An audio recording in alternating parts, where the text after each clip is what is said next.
Hello everyone and welcome to the Priceless Podcast. My name is Michael Sechen and this podcast is made in partnership with the European Forum of LGBT Christian Groups. Subscribe, like, comment and share with whomever you like, and follow us on Facebook and Instagram. And if you want to support this podcast, you can find how to do so in the podcast description.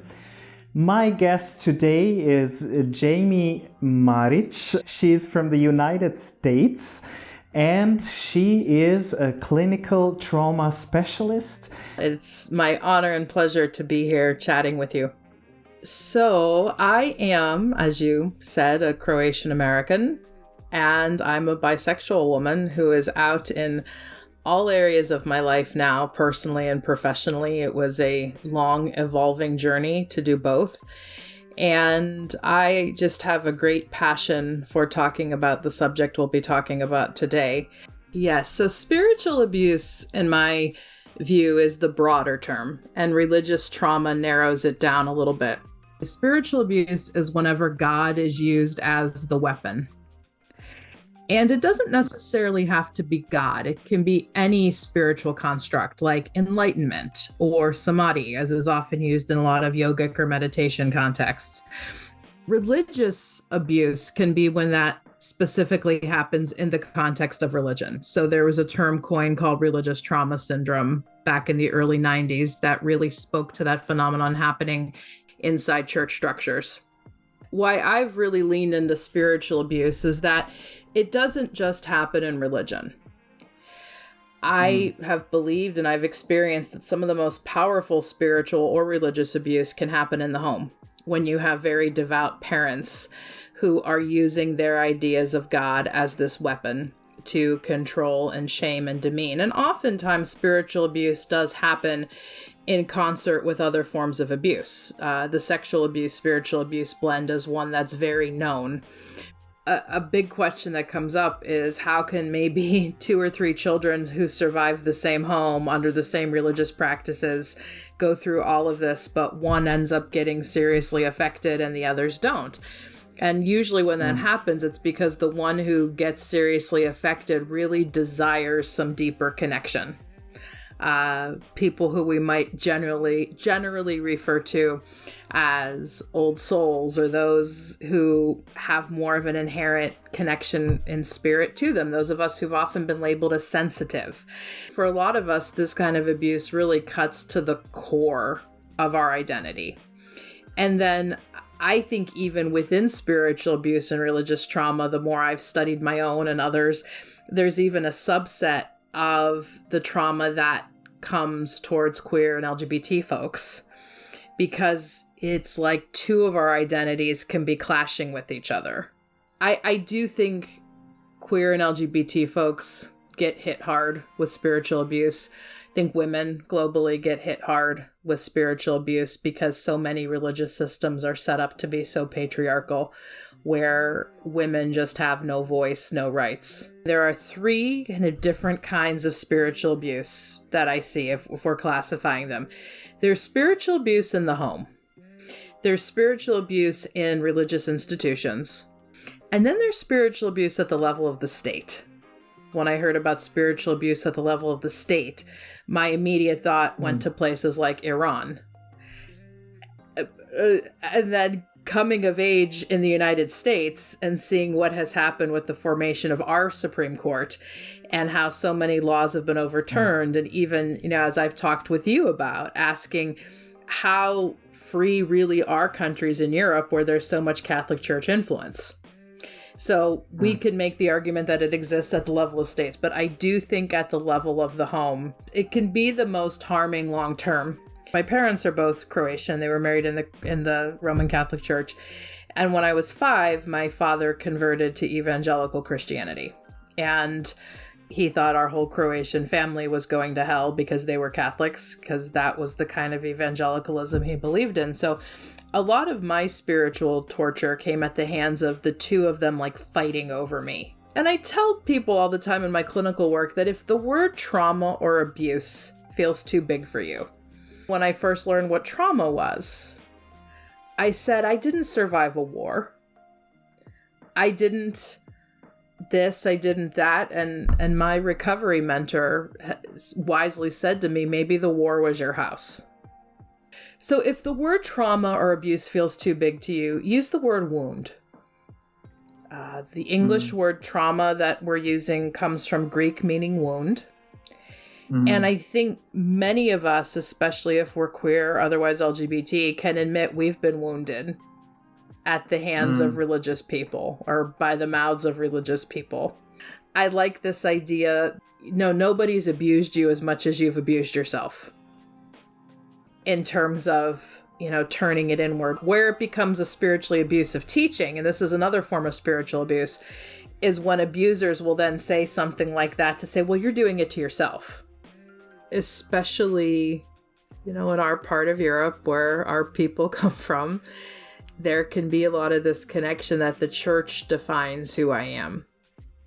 And sometimes I've even sat back and I've wondered, why do people treat folks so horribly and defend the church like it's this most sacred thing ever? And the answer I've really come up with is because so many people don't know who they would be without the church. And I think I would tell parents that, God, if assuming that part of your hesitancy is because of your religion, God is bigger than church. But even if you are working in a more conservative church, where the dogma dictates what you can teach, you can still be kind to people. Especially if you're interacting with youth one-on-one, or if you're a priest hearing confessions, treat them as a human. And you can use a line like, well, the church teaches, yet this is what I want to tell you person to person. My brother's a Catholic priest, and we disagree theologically on a lot of things. Yet I'm out to him. He has continued to treat me with kindness and love. And I know that's not so many people's experiences dealing with priests. For churches that are more affirming, that is where you can really do your work around validating a lot of the harm people have experienced in other systems. And then to ask, what are your needs in this community? Even progressive, affirming congregations and institutions can get into toxic patterns because that's part of the beast of institutionality. Part of what makes institutions ripe to be abusive is they could naturally set up a power differential. That we are above the faithful, and some of the more time-established institutions like the Catholic Church, I think, have that longevity, that history. Wherever you have people, there's going to be fallibility. There's going to be the potential for causing harm. And institutions aren't the enemy, but this idea of institutionality comes when we hold the sacredness or the protection of that institution above the feelings and dignity of people. Microaggression is a term we use a lot, and a couple other people I do social justice work have said microaggression is still aggression. A lot of people, both in church institution and in some of the academic institutions I've dealt with, they don't know who they're talking to. So they can be having a conversation with me and make a dig about the gay agenda or the politics of homosexuality and kind of roll their eyes subtly. And that's one of the reasons I knew I personally had to come out professionally. And some of the resistance that I got in my family and in some friend circles is, well, why do you have to come out? Why do you have to make a big deal about it? Because it's like you pass the societal norms. And even hearing that is what made me know I had to come out. I've gotten a lot of the microaggressions over the years because people don't automatically assume I'm queer because I am cisgender, feminine presenting, and have traditionally partnered with men. I think there's a lot of healing that can be had in connecting with others and realizing, wow, I'm not some uniquely horrible person, or wow, so many other people have gone through this too. For people who can't afford therapy, and even if you can afford or access therapy, not every therapist is necessarily attuned to what spiritual abuse is. Your social platforms can be a good place. Like this podcast, I think, is an amazing service where people can hopefully hear other folks' stories and connect. I'm a big TikToker as of last year. It took me a while to get on the platform. Yet there is a wonderful, in English, it'd be deconstruction TikTok is the hashtag, where so many videos, especially of queer folks sharing their stories about what they went through at the hands of church. A lot of healing can be had through the mutual sharing of experience, and whatever social platform you navigate, you'll likely find some kind of group there of survivors of your religion. Or reading resources, I mentioned Abbey of the Arts. There's another US-based resource that's amazing called reclamationcollective.com, and it is a group of therapists, but they put out a lot of information for the general public. Patheos.com is a progressive faith type of site. They're out there. And so even as you're searching them, see where you feel a resonance. When we met in person, we talked about Nadia Bolz-Weber, the Lutheran minister. Her book, Shameless, I highly recommend to queer folks who have gone through church, because I find it to be a theologically very sound book.